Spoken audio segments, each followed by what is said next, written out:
हमारे साथ में शांति प्रसाद भट्ट जी हैं, केंद्रीय प्रवक्ता हैं यूकेडी की ओर से। बहुत स्वागत सर आपका भी। शांति प्रसाद जी, क्या चल रहा है? एक तरफ उत्तराखंड में आपदा, लोग परेशान हैं, उनको रेस्क्यू तो चल ही रहा है, लेकिन दूसरी ओर ऐसी आपदा जैसे मुद्दे पर भी अगर अवसर क्या वाकई में विपक्ष तलाश रहा है, जैसा बीजेपी का कहना है? देखिए गरिमा जी, देश के अंदर आपदा है, दुख की घड़ी है, कई जानें चली गई है। ऐसे में कौन राजनीति में अवसर ढूंढेगा? अब क्योंकि घटना हो गई तो पक्ष और विपक्ष की बातें आप ही लोग जनता के बीच में लेकर आते हो ताकि सरकार की कार्यप्रणाली में सुधार आए। मैं बताना चाहता हूं, 2013 में केदारनाथ में जो त्रासदी हुई थी, सबक क्या लिया सरकार ने? कोई भी सरकार हो, उत्तराखंड में केंद्र की सरकार जो कहती है कि डबल इंजन की हम सरकार है, यहाँ वित्त मंत्री का ये कहना कि हम आपदाग्रस्त राज्य को, यूकेडी उत्तराखंड को हम पैकेज देंगे। और अब देख लीजिए, घटना के बाद यहाँ आवाजें उठने लगी। कोई कह रहा 5,000 करोड़ दो, कोई कह रहा 2,000 करोड़ दो, कोई कह रहा सरकार सो गई। हम ये पूछना चाहते हैं, जब उत्तराखंड में आपदाएं आती हैं, हर वर्ष ही की ये घटनाएं हैं, तो भाई आज तक नीति नियंताओं ने कोई ऐसा कानून क्यों नहीं बनाया कि आपदा से पहले डीएम के माध्यम से जनता को राहत देने के लिए, चाहे फिर वो आर्थिक हो या भोजन की हो, किसी भी तरीके की हो, वो तुरंत मिल जाए।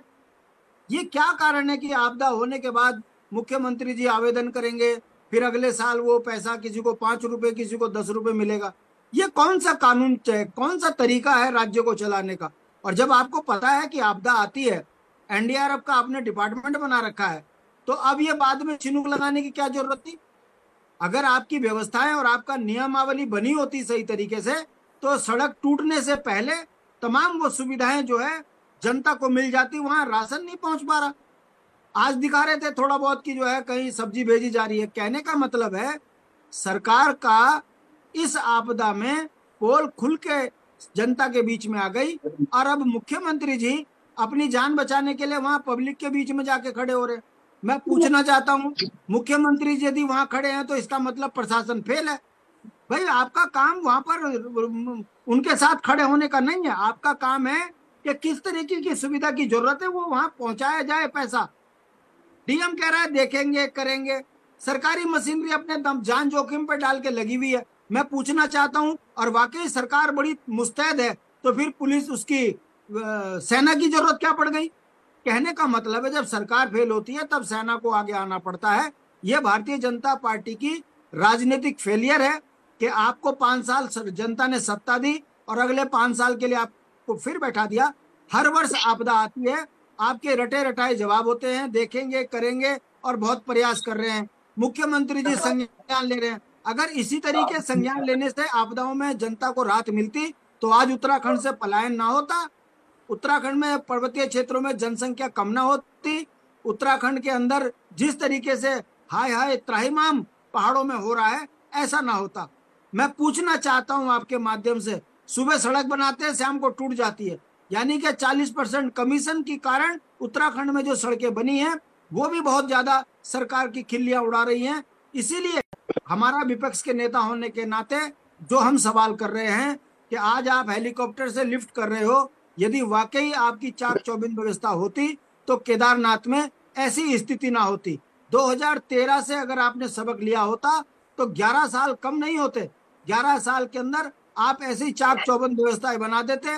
आप सेकंड रूट जरूर बना के रखते कि यदि कभी कोई सड़क कहीं से टूटेगी तो एक रूट पैदल का ऐसा भी होगा जहां से आदमियों को निकाला जा सकता है। मगर दुख की बात है, जो सरकार केवल 40% कमीशन पर ध्यान रखे, भ्रष्टाचार जिनके चरम में हो, उस सरकार से यह उम्मीद करना कि वो किसी भी वेदर में जनता को न्याय देगी, राहत देगी, ये संभव लगता नहीं है। ये यात्रा के टाइम पर यात्रियों के लिए रजिस्ट्रेशन कराकर यात्रा खराब कर देते हैं, पहाड़ के व्यापारियों की कमर तोड़ देते हैं, और जब पर्यटक यहाँ आते हैं तो कहते हैं कि पर्यटक बहुत ज्यादा आ गए इसलिए जाम लग रहा है। कहने का मतलब है, किसी एक वेदर पे भी सरकार सही तरीके से काम नहीं कर पा रही है। यही कारण है कि इन 24 वर्षों में आज तक किसी भी चैनल ने, किसी भी अखबार ने सरकार की वाई नहीं करी।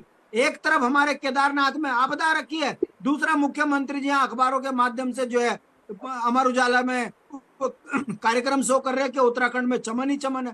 पूरे भारत के लोगों को उत्तराखंड में लाकर आप क्या दिखाना चाह रहे हो? एक तरफ राज्य में त्राहिमाम मची हुई है और दूसरी तरफ यहाँ पर आप उत्साह मना रहे हो।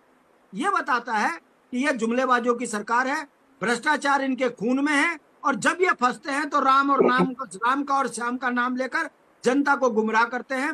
ये बेशुद्ध राजनीतिक बेईमान पार्टी है भाजपा। अब इनकी पोल खुल रही है तो इनसे जनता को जवाब दिए नहीं। ठीक है शांति प्रसाद जी, ठीक है, बिल्कुल अभी जवाब देते हैं। सुनीता जी इस पूरे मामले पर क्या कुछ कहती है? ठीक है, हमारी